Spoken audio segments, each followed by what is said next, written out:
끝장 탐구 보도 듣는 것만 믿는 사람들. 60년을 살아오면서 아직도 나에겐 미스테리한 주제가 하나 있다. 인간은 왜 보고 듣는 것만 믿는가이다. 어렸을 때 본 사람들도 그렇고 2025년 6월 지금의 사람들도 한결같이 자신이 보고 들은 것만 믿으려고 한다. 교육과 공동체 의식 그리고 역사와 과학 등 이 모든 것이 100% 사실이라고 믿는 사람들이 대부분이라는 것이 놀랍다. 그래서 어느 날부터 세상은 거대한 마법사에 의해 통제되고 획일화되었음을 알게 되었다. 깨침의 시작은 자신이 알고 있는 모든 지식과 정보를 버리는 것이다. 또한 세상을 텅 빈 상태로 만들어 의심하여 관찰하는 일이다. 그러나 사람들은 생기에 쫓기고 TV에 매달리고 휴대전화의 노예가 되어서 오온의 만족을 위해 그 끝이 어디인지도 모른 채 무작정 달려가는 기관차 같다. 수백 년간 수많은 학자가 매달려서 연구하여 만들어졌지만 과학 이론과 수학 이론들을 맹신하면 안 된다. 마찬가지로 역사와 학교에서 배운 지식도 맹신하면 안 된다. 그들의 거창한 공식이나 이론도 처음에는 사회에서부터 시작된 것이다. 차이점은 사회에서 공인되어 정식으로 인정이 되느냐인데 그 이론이 맞고 틀리고를 평가하는 사람은 일반 대중이 아니라 특정한 소수 엘리트 계층임을 알아야 한다. 그러면 그들의 목적이 무엇일까를 생각하게 되는데 그것이 존재를 들여다보는 첫걸음마인 것이다. 우리가 확신하고 있는 이론들은 어찌 보면 공상과학 판타지일 수도 있다. 마치 퀴즈 문제의 정답이 정해져 있고 그 정답을 누가 더 많이 외워서 즉시 답을 맞히느냐 하는 것만큼이나 어이없는 일이다. 참과 거짓의 진실은 아무도 모른다. 문제를 내고 답을 만든 자만 알 수 있는 것이다. 스스로 판단해보고 맹목적으로 믿지 말라고 하면 대부분 사람은 왜 내가 그걸 증명해야 하지 이미 다 증명이 되었는데 혹은 답을 외우기도 바쁜데 나보고 탐구해보라고 이 사람 제정신이야 궁금하면 당신이나 해보라고 한다. 그런 사고를 하고 있으니 보이는 것과 들은 것만 믿는 게 당연해진다. 물론 생존하기에도 바쁜 시간이기에 어쩔 수 없는 상황인 줄 알지만 사회에서 주는 지식이 전부인 줄로 맹신하는 믿음은 정확히는 각자가 모두 게으르기 때문이다. 깨침의 길은 자신 스스로 각자가 보고 들은 것뿐만 아니고 안 보이는 것을 볼 수 있으며 안 들리는 것도 들을 수 있는 초인과 같은 능력이 만들어지는 길이다. 그러면 인류는 왜 보는 것만 보이고 듣는 것만 들리게 되어 있어서 더 깊은 세계인 존재를 들여다보는 것을 못하는가? 첫째, 인간의 DNA에 가장 깊이 각인된 것은 생존 본능과 함께 존재를 들여다보지 말라는 최면이 걸려 있다.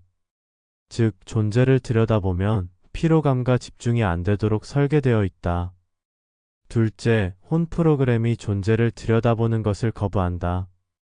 이것은 부모로부터 물려받은 선천적 자질로서 인류는 조상 대대로 생존하며 존재하는 것이 목적이지 존재에 대한 의무는 익숙지 않기 때문에 존재를 들여다보는 것을 거부한다.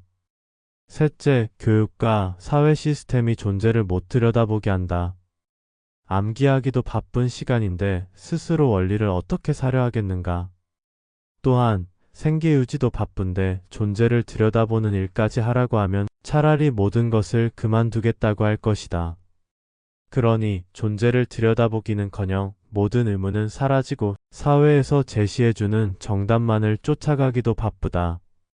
즉, 교육과 사회적 시스템이 존재를 들여다볼 기회를 안 준다. 넷째, 아직은 견디고 살만하여 덜 괴롭기 때문이다. 괴로움은 그때마다 다양한 방법으로 최소한이라도 해소되고 절망적이지 않을 정도로만 괴로움을 인식하기에 자신의 의식의 경계를 뛰어넘을 생각을 안 하게 된다. 다섯째, 태생적 게으름 때문이다. 마치 동물과 같은 속성이 강하여 사고하거나 의식하는 것을 꺼리는 경우다.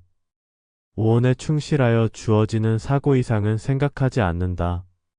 마치 무정란과도 같아서 의식이 흐리고 미약하여 사고력 자체가 부족한 경우이다.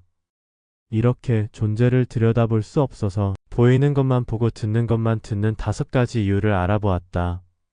인류의 대부분은 5번째 태생적 게으름인 경우가 가장 많다. 깨침의 길을 가다 보면 안 보이던 것도 보이게 되고 안 들리던 것도 들리게 된다. 여기서 보고 들린다는 말은 눈과 귀로 보고 듣는 것이 아니라 알미며 의식하여 자신에게 현실이 된다는 말이다. 자신이 직접 의식하지 못하였다고 하여 혹은 과학과 정보에서 말하는 것과 다르다고 하여 아니라며 망상이라고 한다면 참으로 부질없으며 어리석은 일이다. 이 길에 어느 정도 오르면 실제로 신비한 체험도 하게 된다. 그러나 그것은 수행의 과정이기에 흔들릴 필요는 없다. 이 길은 붓다가 악마가 되기도 하며 악마가 붓다가 되기도 한다. 모두 과정이며 시험에 가까운 현상이다. 그러면 일반인은 안 보이지만 나에게만 보이는 것이 무엇인가? 존재 시스템의 네 가지 큰 기둥과 제석천의 제망의 그물이다. 인과법칙과 윤회법칙과 지구, 정원 배터리와 창조의 시나리오다. 즉 인과에 얽힌 윤회와 돔에 갇힌 인류와 시나리오의 잔혹성이다. 그러면 깨침과 존재 시스템은 무슨 상관이 있는가 할 것이다.